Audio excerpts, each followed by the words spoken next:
बिहानी अनि नमस्कार। आज एकदम इन्ट्रेस्टिङ कुरा, वैदिक कालको कुरा, संस्कृतका कुराहरू म जोड्ने कोसिस गरेको छु। तपाईँले सुन्दा पनि गजबै लाग्छ। हाम्रो जीवनमा, दैनिक जीवनमा कसरी बाँच्ने, कुन युगमा कसरी बाँच्ने टाइपको धेरै प्रश्नहरू पनि खेलिरहेको हुनसक्छ।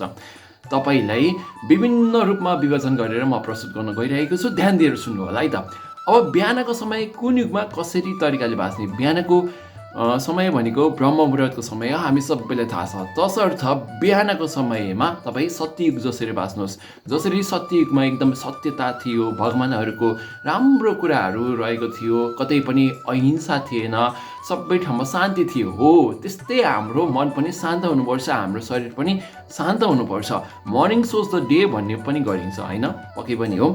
तसर्थ बिहानको समय ब्रह्म मुहुर्तको समय भएको हुनाले र सत्ययुगको समय भएको हुनाले यो समय आफ्नो लागि सबैभन्दा बढी समय दिनुहोस्। अर्थात् तपाईँले योग ध्यान गर्न सक्नुहुन्छ, कसरत दैनिक एक्सर्साइज गर्न सक्नुहुन्छ, त्यो सँगसँगै आफ्नो भविष्यको लागि वा आफूले मनपर्ने साहित्यिक किताबहरू पढ्न सक्नुहुन्छ, विभिन्न सृजनात्मक कार्यहरू गर्न सक्नुहुन्छ, जसको कारणले गर्दा तपाईँको आफ्नो करियरमा एकदमै विकास हुन्छ।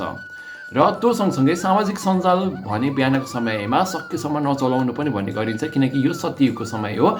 बिहानको लगभग 4-5 बजेदेखि बिहानको 9-10 बजेसम्म। र त्यो सँगसँगै त्रेतायुगको पाला आउँछ। त्रेतायुग भन्ने बित्तिकै कसरी सम्झिनुहुन्छ? हो, तपाईँ एकदमै सही हुनुहुन्छ, भगवान् श्रीरामले सम्झिनुहुन्छ। जसरी भगवान् श्रीराम वनवास जानुभएको थियो, त्यसै गरी यो समयको दिउँसोको समय करिब 10 बजेदेखि 4-5 बजेसम्मको समय भनेको अरूको लागि समय दिने हो। अर्थात् आफूले कर्म गर्ने, त्यसको फल पनि आफूले भोगिन्छ, तर कर्म गरे बापत अरूको लागि चाहिँ केही न केही सेवा दिनुपर्छ। जस्तो कि तपाईँ कुनै जागिर गर्नुहुन्छ भने जागिर त आफ्नो लागि हो नि त, तर त्यहाँबाट पैसा कमाउनुहुन्छ, तर त्यो समय कसैको लागि दिइरहनु भएको छ नि त। व्यापार व्यवसाय पनि ग्राहकको लागि दिइरहनु भएको छ। तपाईँ विद्यार्थी हुनुहुन्छ भने आफ्नो लागि पढ्नुभएको छ, तर शिक्षकहरूको मार्फत तपाईँले ज्ञान लिइरहनु भएको छ। आफ्नो भविष्य बनाउन कसैमाथि तपाईँले इन्भेस्ट गर्दै हुनुहुन्छ। र यो त्रेतायुगको समय भएको हुनाले कर्मशील बन्नुपर्छ, काम गर्नुपर्छ, मेहनत गर्नुपर्छ, भगवान् श्रीराम जस्तै मेहनत गर्नुपर्छ भन्ने पनि गरिन्छ। र अब आउँछ द्वापर युग।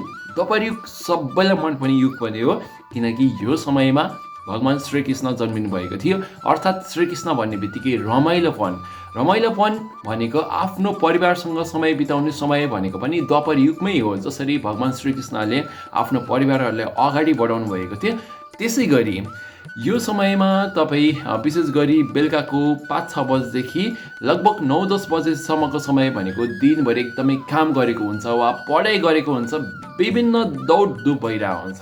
यो समयलाई अलिकति टाढा राखेर आफ्नो साथीभाइसँग, परिवारसँग, त्यो सँगसँगै अब आफूलाई मनपर्ने कुराहरू, गीत सङ्गीतहरू सुन्न सक्नुहुन्छ। यसरी यो समय बिताउने भन्ने पनि गरिन्छ।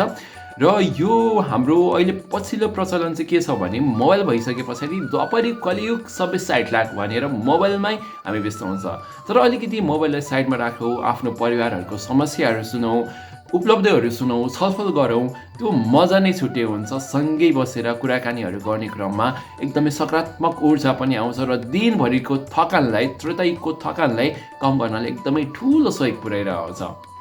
अब आउँछ कलियुग। कलियुग भन्ने बित्तिकै यो भनेको अब अन्तिम युग हो भन्ने पनि हामीलाई थाहा नै छ। अफकोर्स अब हामी जसरी 9-10 बजे सबै दिनभरिको कामहरू गरेर बेडमा जान्छौँ त त्यति बेला हामीलाई केही पनि थाहा हुँदैन।